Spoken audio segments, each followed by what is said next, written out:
தமிழ் சினிமால இந்த படத்தை விட்டா 1000 கோடி அடிக்கிறதுக்கு அடுத்த படம் வருமானே தெரியல அங்கிற அளவுக்கு ஒரு படம் பெரிய எதிர்பார்ப்புல சைலண்டா காத்துக்கிட்டு இருக்குது.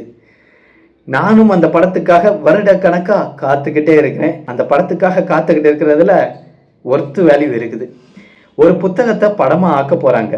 பொதுவா ஒரு புத்தகத்தை படமா ஆக்கும்போது புத்தகத்தை விடவும் அந்த படம் தான் ஜெயிக்கும்.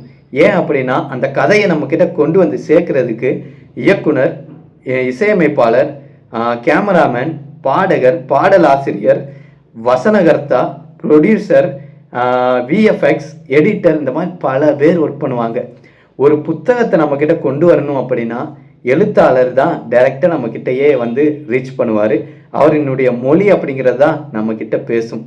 ஸோ இதுல விஷுவலாவே பிரம்மாண்டத்தை கொடுக்கறதுனால பொதுவாகவே படம் அப்படிங்கிறது ஈஸியா புத்தகத்தை ஜெயிச்சிடும். ஆனா இப்போ வரக்கூடிய இந்த புத்தகத்தை படமாக்க போறாங்க.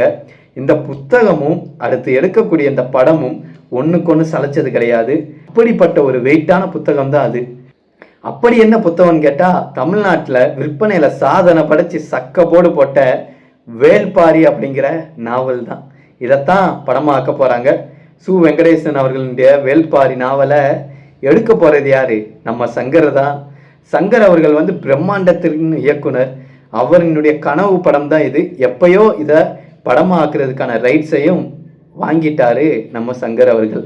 இதுல ஹீரோவா சூர்யா நடிப்பார் அப்படின்னு அதிகமா எதிர்பார்க்கப்பட்டது முன்னாடியே. இப்போ யஷ் அவர்கள் நடிப்பார் அப்படின்னு ரூமர்ஸும் வந்தது அப்போ.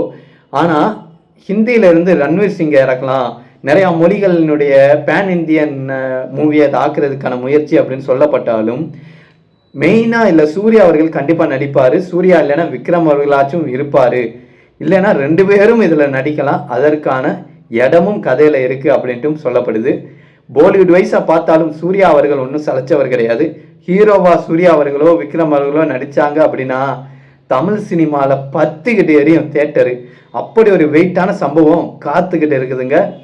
குறிப்பா என்ன இல்லை ஸ்லோ ஆகுது அப்படின்னா ப்ரொடியூசர் கிடைக்கிறது தான். 3 பார்ட்டா வருதுன்னு சொல்றாங்க. 1000 கோடி பட்ஜெட் பார்த்துக்குவாங்க. படத்தோட பட்ஜெட்டே 1000 கோடி அப்படின்னா வசூல் எந்த அளவுக்கு எதிர்பார்க்கப்படும்? அந்த அளவுக்கு பேசும் இந்த படம். இந்திய சினிமாவுக்கு என்ன, உலக சினிமாவுக்கே தமிழ் சினிமானா யாருன்னு காட்ட வேண்டிய நேரம் வந்துருச்சுடா.